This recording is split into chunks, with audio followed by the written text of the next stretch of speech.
This was the largest scale war to date. Over 300 Vikings arrived at the designated hilltop. Across from them were 200 English armored warriors, with a numerical advantage. King Horik immediately ordered a charge down the hill to directly engage the enemy. Ragnar felt the other side must have a trap and suggested waiting a bit longer to observe the enemy situation, but this was met with Horik's opposition. The enemy is there.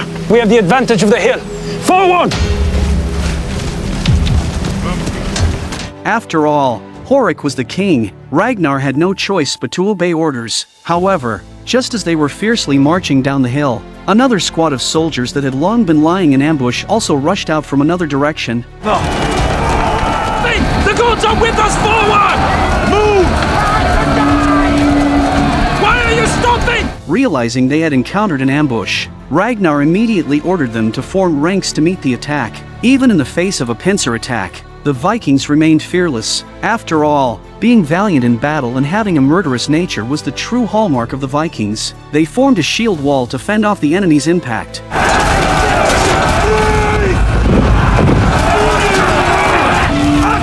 But just then, a large number of cavalry charged from a third direction. It must be said, Egbert was indeed a man of great strategy and depth. Using the terrain advantage in cavalry, he easily broke the Vikings' most proud shield formation. In an instant, the entire battlefield turned into a living hell. No matter how brave the Vikings were, they couldn't possibly compete with horses. Many Vikings were trampled to death by the cavalry.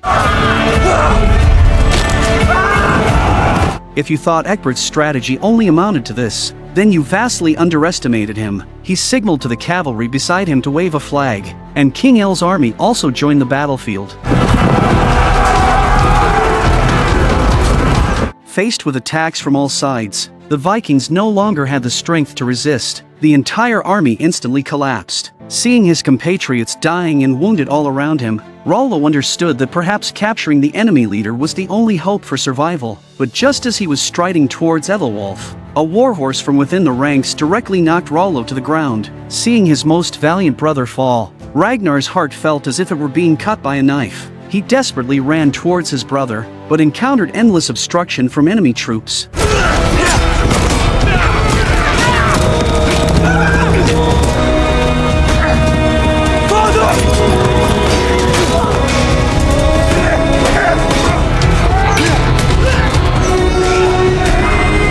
Fortunately, Bjorn manages to rescue Ragnar and save him from disaster. Ragnar grabbed a horse. He looked around and realized that his troops were already in a state of collapse. So Ragnar had no choice but to order a retreat. Even though he was unwilling in his heart, he could only leave his brother behind and depart with the surviving soldiers. This was the largest scale war since the Vikings started heading west. It was also the first time Ragnar tasted the bitterness of defeat. After returning to camp, Ragnar questioned Horik. Was this the result he wanted? You always think you can second-guess the gods, Ragnar.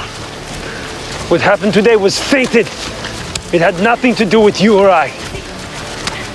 Bjorn was extremely distressed. This was his first time participating in a large-scale battle. He never thought they would lose half their men and horses and ultimately gain nothing. This was clearly not the ending he wanted. Lagertha suggested they set off to leave the next day, returning east to regroup, recuperate, and recover, but Bjorn was completely unwilling. He had to rescue his uncle Rollo. Even if Rollo had fallen in battle, he wanted to see his corpse. After the great battle, the English troops began to clean up the battlefield. They checked the enemy corpses one by one to confirm if they were truly dead. Athelstan also came to the battlefield. Looking at the ground full of corpses, he hoped none of them were people he knew, especially Ragnar. Just as a soldier raised a spear to stab Rollo, Athelstan stopped him in time. He discovered Rollo still had the faintest breath. The most gleeful about this great victory was none other than King L. Although he wasn't the one commanding, it did give him an outlet for his resentment. While soaking, King L suggests that they should take this opportunity to kill all of these Vikings. But Egbert didn't think so. He felt that even if they annihilated them all now,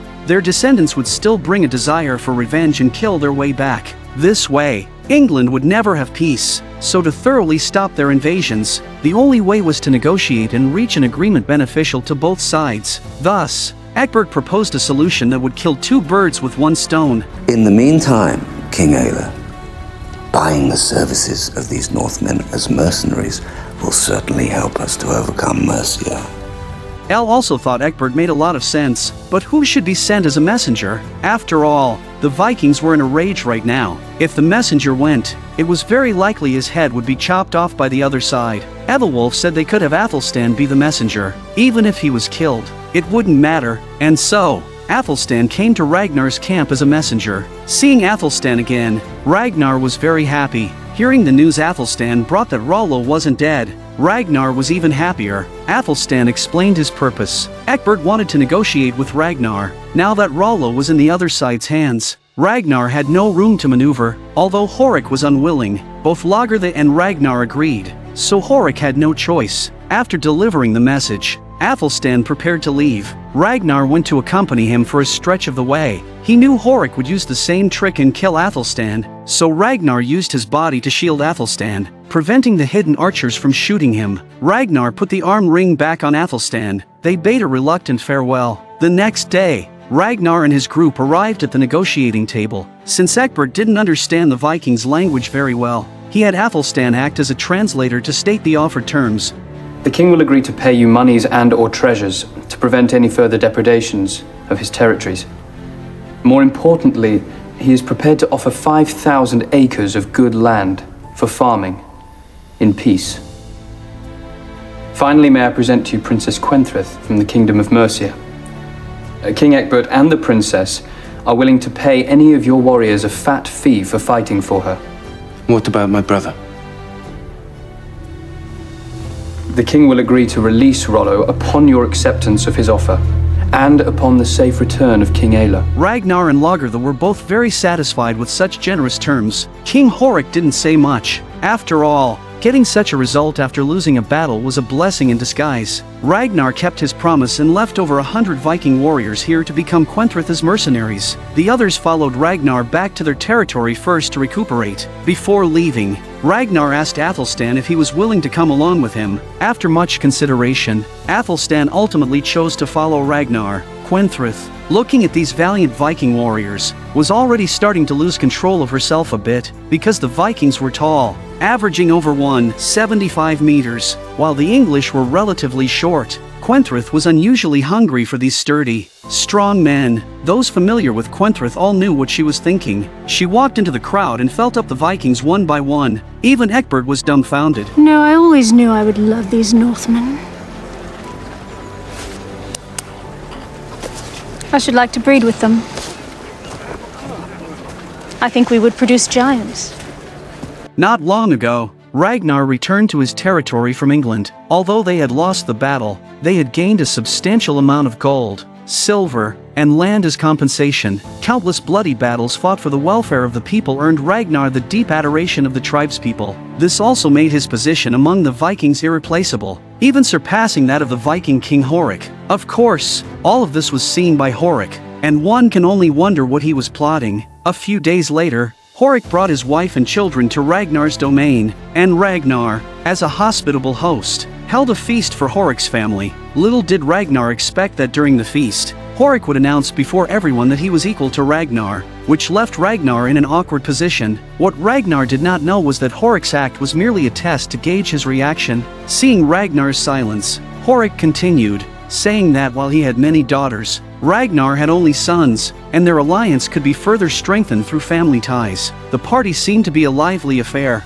but it was full of intrigue and intrigue. Horik's wife Gunhild encountered Lagertha, and the two engaged in a round of mutual flattery. From their conversation, one could discern that Gunhild was also a renowned female warrior. Meanwhile, Horik realized from Ragnar's earlier reaction that if he did not eliminate Ragnar, his own position as king would be precarious. Horik secretly told Siggy to wait for him at the marketplace the next day, as he had something crucial to give her. After Siggy's attentive care, Rollo's health had finally improved. Although he can get up, he still can't walk, which makes Rollo feel more and more like an invalid. Siggy continuously encouraged him not to give up on himself, but in return, she received only Rollo's cold insults. Siggy is completely disillusioned with Rollo, so she throws him an axe and heads off to the fair alone. Horik had been waiting at the marketplace for a long time. He gave Siggy a dagger and instructed her to kill Ragnar's children before sunset. What do I get in return? I will marry you. Gunhild is my only wife at the moment. I will take a second. I will make you a queen. You will rule again, as you once did. Previously, Siggy had consulted the seer, and she had always longed to regain power and status. Initially, she had pinned her hopes on Rollo, but now it seemed like a joke. Faced with Horik's tempting offer, Siggy became tempted. In the evening, Horik presented the sword symbolizing royal power to her lender and told him that tonight was the most important night for their family. Ragnar's fame had spread far and wide, threatening our power and survival. We must eliminate Ragnar and leave no survivors, or else our family's rule will be jeopardized. Meanwhile, as a Slog's confidant and servant, Siggy easily led Ragnar's children away. On the other side, Horik's wife, Gunhild, was also preparing for this life-or-death battle. In the night, several ships laden with soldiers slowly approached the shore, meeting her lender for rendezvous. As the sky grew completely dark, the operation officially began, with Horik leading a massive force to raid the village. However, the closer Horik got to the center of the village, the more he sensed something amiss, for the defenses seemed far too simple.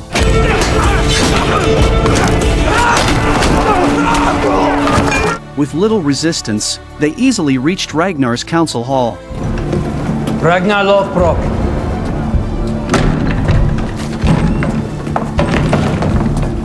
The man turned around and removed his hood, and Horik then realized that this person was not Ragnar. It had all been a ploy by Ragnar.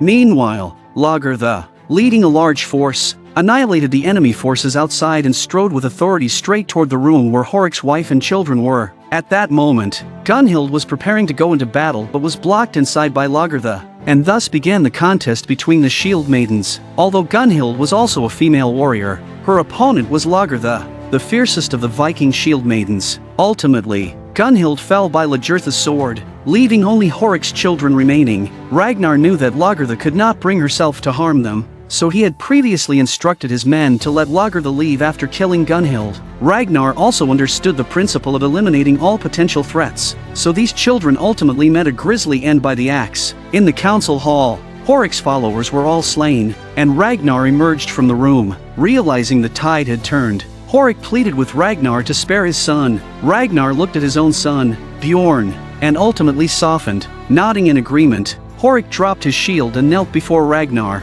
awaiting judgment. At that moment, Siggy appeared from behind and handed the dagger to Ragnar. Siggy desired power and status, but not through betraying her own people. The dagger was intended to kill Ragnar's underage children but instead found its way into Horik's body. From the beginning, Ragnar had never intended to betray anyone, nor had he aspired to become a king. He had always abhorred the killing of kinsmen. Ragnar's sole desire was to lead the Vikings to wealth and prosperity, but instead, he encountered the betrayals of Earl Haraldsson, Jarl Borg, and King Horik. Ragnar took all his anger out on Horik, ending his despicable life. On the cliff's edge, Ragnar held the king's sword in his embrace, gazing down upon the vast lands. From that moment on, he was King Ragnar, and the new king's coronation officially marked the start of a new chapter in the Vikings' conquest of Europe.